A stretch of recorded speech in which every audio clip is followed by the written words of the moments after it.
Before we dive in, ask yourself this. Could something as simple as a budget really change your life?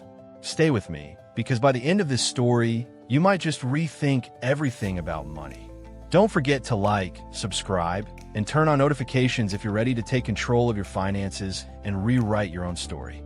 My name is Marcus Hayes. I wasn't always the guy people turn to for financial advice. In fact, just 10 years ago, I was flat broke. 32 years old, working 2 dead-end jobs, and somehow still living paycheck to paycheck. I lived in a cramped apartment on the west side of Detroit. My fridge was often half empty, my rent was always paid late, and every time my phone rang, I was scared it was another debt collector. Marcus didn't grow up with much. Raised by a single mom who worked nights, money was always tight. But he wasn't bitter, just tired. Tired of struggling. Tired of watching life pass him by while he tried to stay afloat. And what hurt the most? He wasn't lazy. He worked. He hustled. But it just wasn't enough.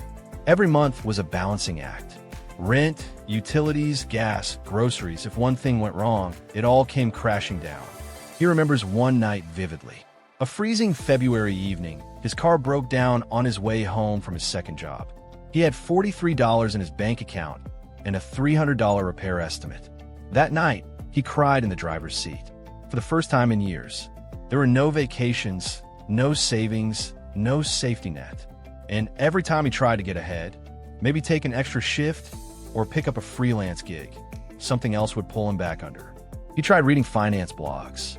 They all said the same thing: invest early, start a side hustle, track your expenses. But none of it stuck, because no one ever explained how or where to even begin when you're already drowning. Then came the breaking point. Marcus's rent bounced. Again, his landlord slid an eviction notice under the door. He had 5 days to come up with $850, or he'd be out. He realized something right then. He could either keep living like this, or he could change something, anything. And the first thing he had control over was his money. He opened a notebook and scribbled 3 words at the top of the page. Where's it all going? That was the beginning. He spent the entire night going through his bank statements, line by line. It was worse than he thought. $274 last month on fast food, $91 on subscription services he didn't even use, $118 on rideshare apps when his job was only a 20-minute walk away. He was bleeding money, slowly, silently. The next day, he discovered something called zero-based budgeting. Every dollar had to be assigned a job. No more blind spending. Every cent would either go to expenses, savings, or debt. This was his aha moment. He didn't need to make more money. He needed to control the money he already had. It wasn't glamorous. His first budget was clumsy. He underestimated gas and forgot about small fees. But he stuck with it. He printed out a monthly calendar. He used colored highlighters to block out paydays, due dates, grocery days. He canceled every subscription he didn't use. He switched from eating out to bulk meal prepping. He sold things he didn't need, an old TV, and used gym equipment. He started using cash envelopes for categories like food and transportation. When the envelope was empty, he stopped spending. Period. In the first 30 days, he saved $312, the most he'd ever saved in 1 month. 3 months in, he had $1,000 in an emergency fund. 6 months in, he paid off his smallest credit card. And it wasn't just the money that changed. It was him. He felt in control for the first time in years. He walked differently, talked differently, thought differently. People at work noticed. He started helping a coworker budget, then another. He wasn't just surviving anymore. He was growing. The first month of budgeting was rough. Marcus stuck post-it notes everywhere. On his fridge, his bathroom mirror, even on his steering wheel. Stick to the plan, one read. The plan was basic. No takeouts, no spontaneous Amazon shopping, and $100 weekly cash envelopes. But in week 3, something changed. He checked his bank app, and for the first time in years, he wasn't overdraft. That simple sight made him burst into tears in the parking lot of a grocery store. It was working, so he doubled down. Elijah began using a zero-based budget. Every dollar had a job. He allocated money to savings before even touching his expenses. He started following financial podcasts during his shifts and read the richest man in Babylon cover to cover during lunch breaks. That's when he found a phrase that stuck with him forever. A part of all you earn is yours to keep. It became his personal mantra. Marcus became obsessed, not with money, but with financial clarity. He automated $150 into a high-yield savings account each month, then $200. By the end of the first year, he had saved over $4,300 and paid off one of his credit cards completely. But that wasn't the shocking part. It was what he learned about investing.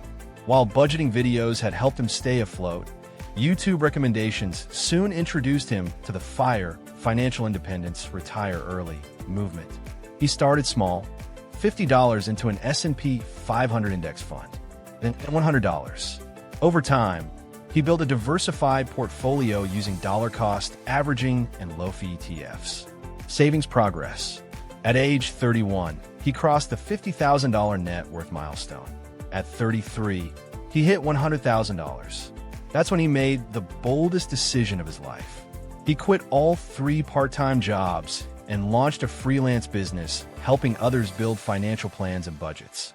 In less than a year, his side hustle out-earned all his previous jobs combined. People didn't just want tips, they wanted his story. His vulnerability, his discipline, and his transformation became his brand. He started speaking at workshops. His calendar filled up months in advance. By 36, his net worth had ballooned past $500,000, half of it from his investments, the other half from his growing business. Then came 2020, a pandemic. Markets crashed. His speaking gigs got canceled one after another. His investments dropped by over 30% in value within weeks. For the first time in 5 years, he considered pulling out everything he'd invested. But as he stared at his accounts, he remembered something. A part of all you earn is yours to keep. He didn't sell. Instead, he took a breath and went back to his budget, the same strategy that saved him before. But as he opened up his spreadsheet to make adjustments, he found a mysterious bank transaction, thousands of dollars withdrawn. He hadn't authorized it. His heart sank. Was it identity theft? Or was someone close to him behind it? He called the bank immediately. The representative confirmed the transaction was made online, using his credentials. A series of transfers routed the money through smaller payments into a personal PayPal account. But here's where it got worse. That PayPal account was under the name of his younger brother, Devin. The same Devin he had helped through college. The same Devin who'd once lived on his couch when he lost his job. He couldn't believe it. He didn't want to. But when he confronted Devin, the silence said everything. Devin confessed he was in deep gambling debt and was too ashamed to ask for help. "I knew you wouldn't give it to me if I asked, so I found another way," Devin admitted. Marcus was gutted, not just because of the money. He could make that back. It was the trust. He considered pressing charges, but at the same time, he couldn't imagine seeing his brother behind bars. He spent days in silence. No spreadsheets, no budgets, no investing videos, just silence. But eventually something clicked. He pulled out an old notebook, the one where he had first written his budgeting goals. At the bottom of the first page was a phrase he hadn't seen in years. "My future isn't built on what others do. It's built on what I choose every day." He wiped his tears, took a breath, and made a decision. He didn't press charges.